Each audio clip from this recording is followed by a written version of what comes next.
Yo, what is going on, guys? So today I have, the faded video, how to Jade at 160.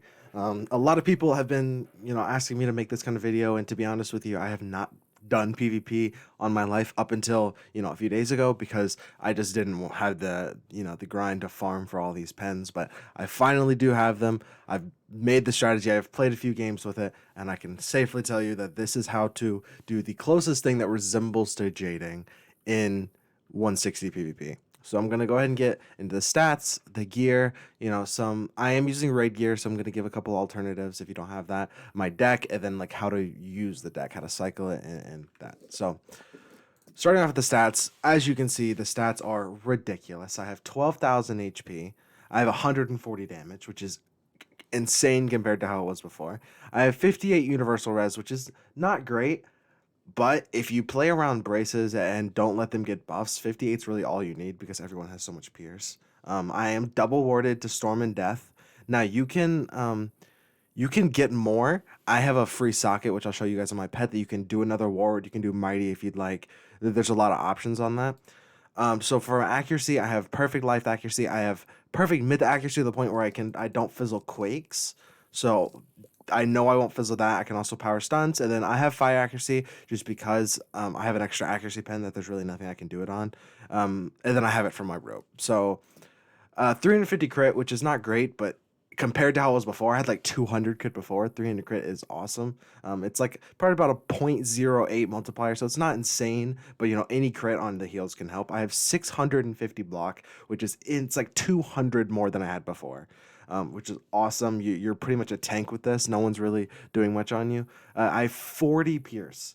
Now, a lot of the up to this point, a lot of the Jade strats have been known to have like no damage, no pierce, and just healing. But as you can see, I have 140 damage and 40 pierce. The stats are insane. I have 104 outgoing. My no buff satyrs do 2k, and it's really easy to get buffs on satyrs now because of how Luminous Weaver works. You can win bubble. You have so many tools to heal now, and since they're protected heal over times, you can get a lot of value out of them, and you don't really have to worry about anything because no one except for deaths really carry heal overtime Rochambeaus. um Maybe they'll start, but that's just as of right now they don't. I have a 79% P serve, which is huge because of all the like 3 pip trap counters I have, the 5 pip wings. And then if you P serve, you can do something like Vex, you can do something like Oni's Attrition. There's so many other options you have. You can Dark Pact if you were to want to in that matchup. Um, I have perfect pips. I have 153 shad rating, which is insane. I get shads very quickly, so I can use wings just like a brulee pretty much, even though it's a shad. And then I have 192 Arc Mastery, which is pretty standard. This is pretty much what you're going to see everyone with the right setup with, just because of the Void deck, which most people probably have by now. If you do have it, I suggest you run it. And if you don't have it, probably run Darkmoor deck just for the size.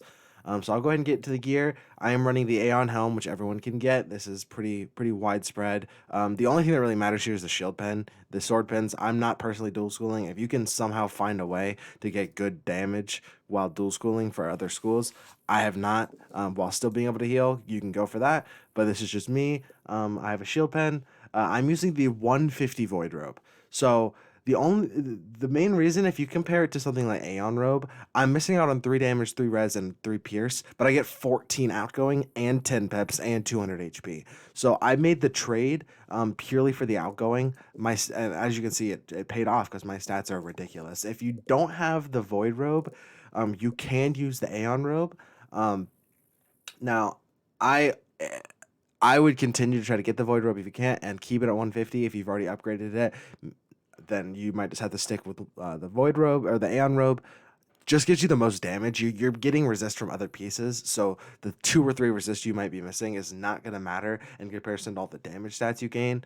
Um, I've seen some people running Cerberus Robe for 150. You can do this as well, just for the resist. Um, yeah, so those are pretty much the 3 options you have. Eternal Robe is just really bad. Just all around, the HP is not worth it because you're healing, so I would stay away from Eternal Robe. So for the boots, I'm using 160 Void Boots. Now, there is a direct counter to this. You can use the 160 Eternal Boots from Novus. They also give a shield pen. The stats, the only difference really is I think it's you don't get Pierce on the Eternal Boots. I don't have them. I have not gone for them. Or maybe it's like 1 resist or something, but overall, the void boots are better.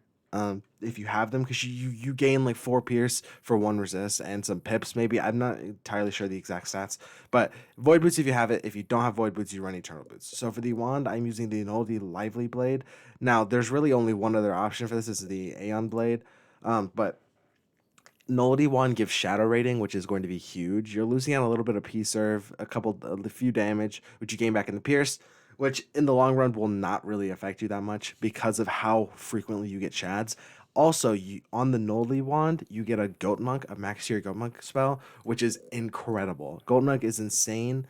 Um, Especially if you have a max tier. I'd even pack it in main deck if I have it max tier. I just don't.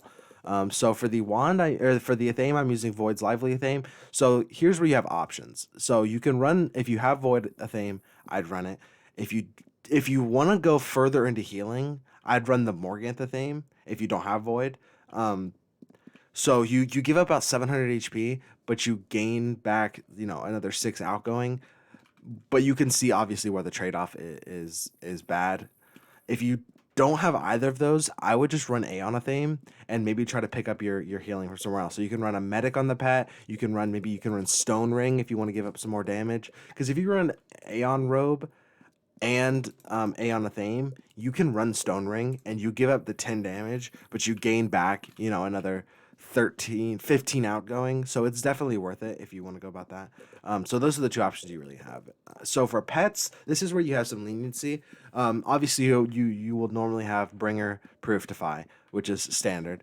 And then you have some talents to mess around with. So I picked 2 wards. Now, the reason I picked these is just because Death is like the only school that will carry overtime heal counters. So it's really nice to have Death Ward. And because there's just a lot of Death skewing naturally. And then Storm Ward just because of how hard Storm can hit. And if a Storm is also healing, it's nice to have the Storm Ward just to, give yourself some more breathing room. And then I picked Brace. Now, for the last talent, you can pick, Bulwark. And if you guys don't know what that is, it is a 4-round aura that gives minus 40 incoming and minus 40 outgoing. It's like the opposite of a Frenzy. It is super good to play defensive. If like you're in a hole, you can just Bulwark it and start healing. So yeah, so you can either pick Breaker, you can pick another Ward, you can pick a Giver, you can pick Medic, Mighty. There's so many options you can pick there, especially because life is so forgiving right now because of how much you can actually heal. That the extra talent's not really going to win or lose you some games. I do find the Bulwark very nice to have if you're facing a trap stack or something like that. So for the mount, you're going to want to use probably Clockwork Cursor if you have it, or the Vulpine, just the 2 pierce mount. If you don't have it, you can run Crystal Unicorn and maybe try to sacrifice some accuracy somewhere and play like that. Or you can run Rock Mount and then a different setup. So if you run Rock Mount, you can run Eternal Ring and get 98 pips because Eternal Ring will give you 95. And then you can run Rock Mount and you'll gain, I think it's some crit. I'm not entirely sure the difference, between the two. But you guys should just mess around with the stats. I encourage you to check out what you think might be good. And then, yeah, for decks, I already explained this. So I'll get into the deck setup. So this is what I'm running. I have, pretty standard. I use Vexation. It's a really useful spell. I'm going to be packing inside, so I'd probably pack 1 less tower, 1 less weakness, and pack 2 Vexations. Now, a lot of you guys might be asking, why am I not using Delusion or Betrayal? The reason I'm not using Delusion or Betrayal is because my strat is very heavily based around wings, which, I don't gain a lot of value on because it's just traps that are getting eaten up by an overtime. If you want to pack them, you can. If you want to play more around Hungry Caterpillar, you can. I just prefer to play around wings, so those spells will not help me very much. If they shield, I just wings, I just wand. I have so many other options, but I can definitely see the appeal.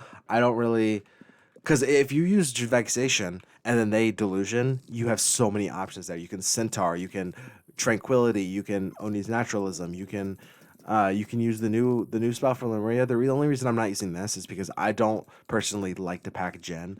I think just for the damage you have, it's not really worth it for me because I want to play a lot more further into healing.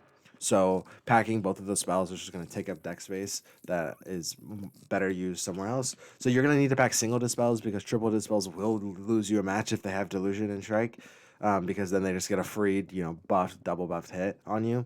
I do pack pops just for, if someone frenzies against you, you really don't need to pop 4 rounds. This is just for like the crazy, circumstance where someone might do that. And if you don't have your bulwark, if you have bulwark, you can just use that and it's just as good. Um, Putrefaction is super good. I don't really need to explain that. Quake is for more about shield gamuts and blades. If someone's blade stacking on you, then you can do that. But this is the deck I am running. As you guys can probably see, it's pretty intuitive that with how Lumi is now, it gives a damage and a healing blade. So if you Lumi it and they shield, you can wings and you get a double buffed on both ends hit. And if they don't shield, you can caddy and you get a bladed hit. Assuming you don't bubble. If you win bubble, I mean you have 8 main deck bubbles. You should be fine. And I don't pack hidden bubbles because I'll just play around reshuffle. If I actually use all 8 of my bubbles and I'm not winning bubble, I can just reshuffle. I just switch my Arc Mastery to balance, get a balance pip, and I just reshuffle. Especially, I am very, very happy with how this meta is turning out just because of how the school pips actually work. It is super nice being able to run all kinds of different spells and like cater to your strategy more than just having to run a mastery. I do run a mastery. I've seen a lot of people running like the new eternal amulets, but for life you really don't get any better stats. I'll show like the Aeon, you gain no resist. You gain like 150 HP, but personally I'd rather have the 150 HP just because of how Arc Mastery works. It's kind of stressful to have to switch it around so much. I mean, you do get the extra Gold Monk, so if you find yourself wanting to use that, you can. Eternal Amulet is not worth it. I think the Cerberus Amulet gives 9 resist. Now, if you do have that, and you can trade off and be able to use your myth pips better. I completely understand that. I probably will be switching my mastery anyway, just because of you can just switch to myth pips and Quake, and it's not an issue. So yeah, those are the options you have right now. If any of you guys have any other questions, I probably will be uploading some games. The only issue is I'm having trouble finding playing entertaining games because the 2 games I played so far, I've recorded them, but they're not, they're pretty slow paced, which is going to be kind of boring to upload. It's not really any crazy moments, but if you guys see me in queue, you guys can watch my matches. And if you have any other questions, you can DM me on Discord. I will drop my Discord in the description, and I'll see you guys in the next one.